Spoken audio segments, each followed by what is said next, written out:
Psalms 80. Tulungan mo ang bayan namin. Kinumpose ni Asaph para kantahin ng song leader sa tono ng lilis. Pakinggan mo kami, shepherd ng Israel. Ikaw na nagpapastol sa angkan ni Joseph. Mula sa trono mo, sa ibabaw ng mga kerubim, ipakita mo ang iyong galing sa mga tribe ni Ephraim, Benjamin at Manasseh. Ipakita mo kung gaano ka kalakas. Pumunta ka dito, kami ay iligtas. O Diyos, ibalik mo ang dating lakas namin. Matuwa ka sa amin at isave mo kami. O Lord, makapangyarihang Diyos, hanggang kailan ka magagalit sa prayers ng bayan mo? Tinapay ng paghihirap ang pinakain mo sa amin. Isang basong luha ang binigay mong inumin.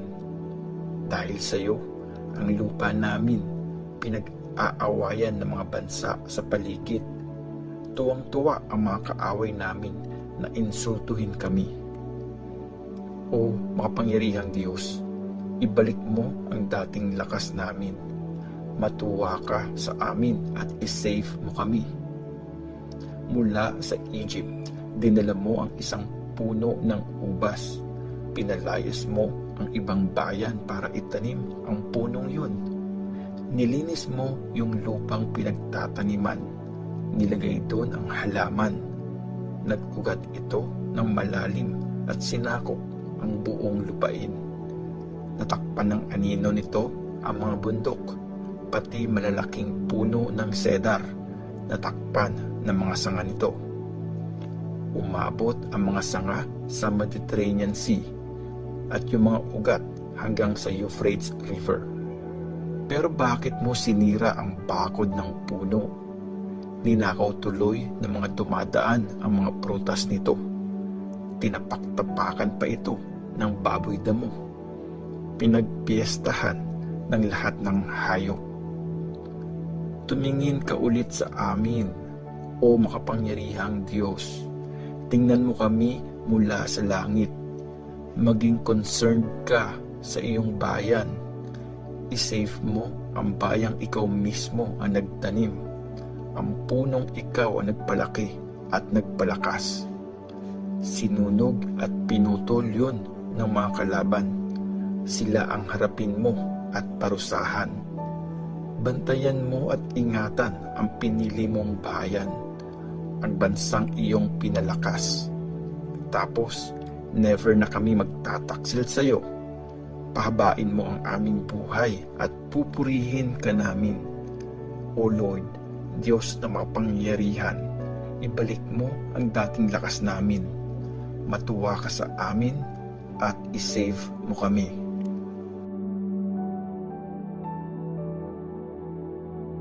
Psalms 81.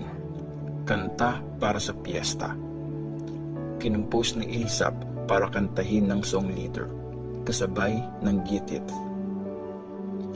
Masaya nating kantahan ng Diyos. Siya ang lakas natin. Sumigaw sa tuwa para sa Diyos ni Jacob. Simulan na ang kantahan, sabayan ng tamborin, tumugtog na magandang melody gamit ang harp at lyre. Hipa ng trumpet para sa piyesta, pagsapit ng new moon at full moon. Batas ito sa Israel, inutos ng Diyos ni Jacob. Binigay niya ito sa mga taga-Israel nung kinalaban niya ang Egypt. May narinig ako, di ko alam kaninong boses. Ang sabi, inalis ko na sa balikat mo ang mabibigat mong dala. Pinalaya ko na ang mga kamay mo sa mahirap na trabaho. Nung hirap na hirap ka, tumawag ka at niligtas kita. Sumagot ako mula sa ulap, sa gitna ng bagyo. Tines kita sa springs ng Meriba. Bayan ko, makinig kayo sa warning ko. O Israel, kung makikinig ka lang sa akin, huwag kang mag-worship sa Diyos na di mo kilala. Huwag kang yuyuko sa Diyos ng ibang bansa. Ako si Lord, ako ang iyong Diyos. Nilabas kita sa lupain ng Egypt. Buksan mo ang bibig mo at papakainin kita. Pero ayaw akong pakinggan ng bayan ko. Walang pakialam ang Israel sa akin. Matigas ang ulo nila, kaya hinayaan ko na. Bahala na sila. Gawin nila kung anong gusto nila. Kung makikinig lang ang bayan ko sa akin, kung susunod lang sa akin ang Israel, tatalunin ko agad ang mga kaaway nila at paparusahan ko ang mga kalaban nila. Lahat ng lumalaban kay Lord manliliit sa takot sa Kanya at forever na silang paparusahan. Pero papakainin ko kayo ng pinakamasarap na tinapay at bubusugin ko kayo ng best na honey. Psalms 82. Hatol sa masasamang leader. Kanta ni Asaph. Nakaupo ang Diyos sa pwesto niya sa council sa langit. Sa gitna ng mga Diyos, nagbibigay siya ng hatol. Hanggang kailan kayo magja-judge ng hindi tama? Hanggang kailan niyo papaboran ang mga masama? Bigyan niyo ng hustisya ang mga mahihirap at ulila.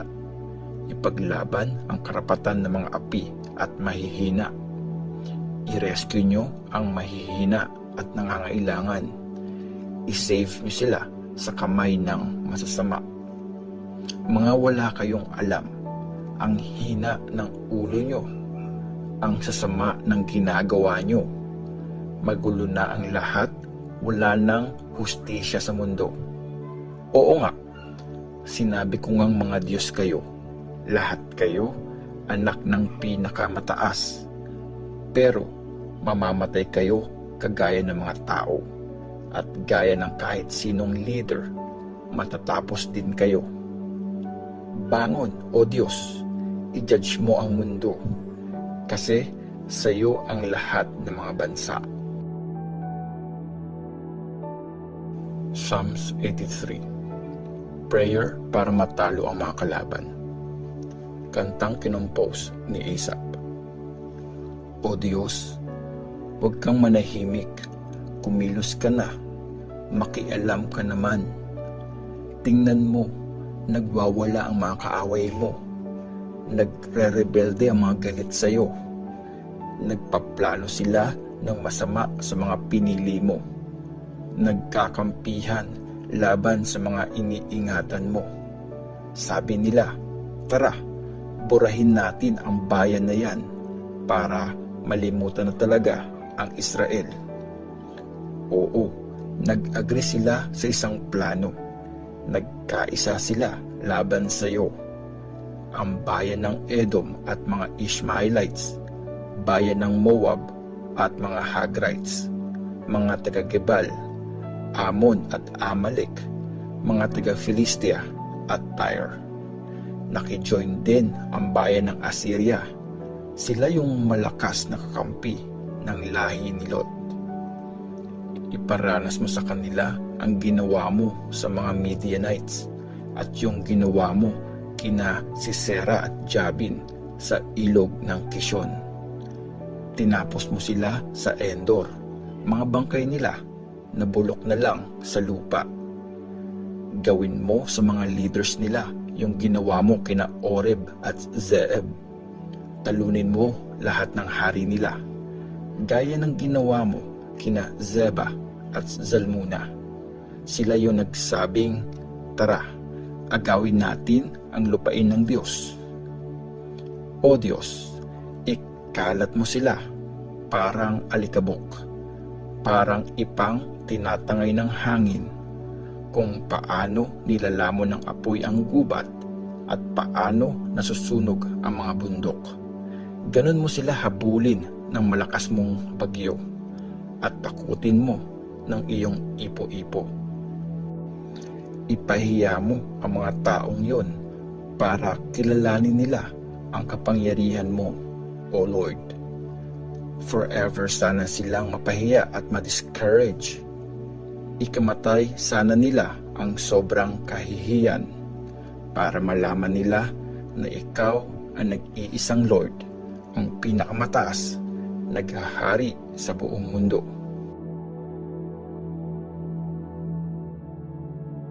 Psalms 84. Gusto kong magstay sa bahay ng Diyos. Kinumpos ng angkan ni Korah para kantahin ng song leader, kasabay ng Gittith. O Lord na makapangyarihan, ang ganda ng temple mo. Gustong gusto ko sa temple mo, Lord. Gusto ko talagang pumasok dun. Buong puso ko at kaluluwa, tuwang-tuwa. Kumakanta sa Diyos na buhay. Kahit ang maya, tumitira dun at nagpupuga din dun ang mga ibon. Inaalagaan nila ang kanilang mga anak. Malapit sa altar mo, O Lord na makapangyarihan, aking hari at Diyos. Blessed ang mga nakatira sa bahay mo. Lagi silang kumakanta ng papuri sa iyo. Blessed ang mga taong humuhugot ng lakas. Ang nasa puso nila ay makapunta at mag-worship sa Zion. Habang tinatawid nila ang valley ng Baka, naging bukal ang lugar na yon. Blines ito ng maagang ulan. Lalo silang lumalakas habang lumalakad. Makikita nila sa Zion ang Diyos ng mga Diyos. O Lord, Diyos na makapangyarihan sa lahat, pakinggan mo ang prayer ko. Makinig ka, O Diyos ni Jacob. O Diyos, i-bless mo ang hari namin, ang hari na pinili mo. Mas mabuti pang magstay ng 1 araw sa temple mo kesa 1,000 araw sa ibang lugar. Mas gusto ko pang tumayo sa entrance ng bahay ng aking Diyos kesa tumira sa bahay ng masasama. Si Lord ang Diyos na nagpo-protect. Siya ang hari namin. Binibigyan niya kami ng blessing at parangal.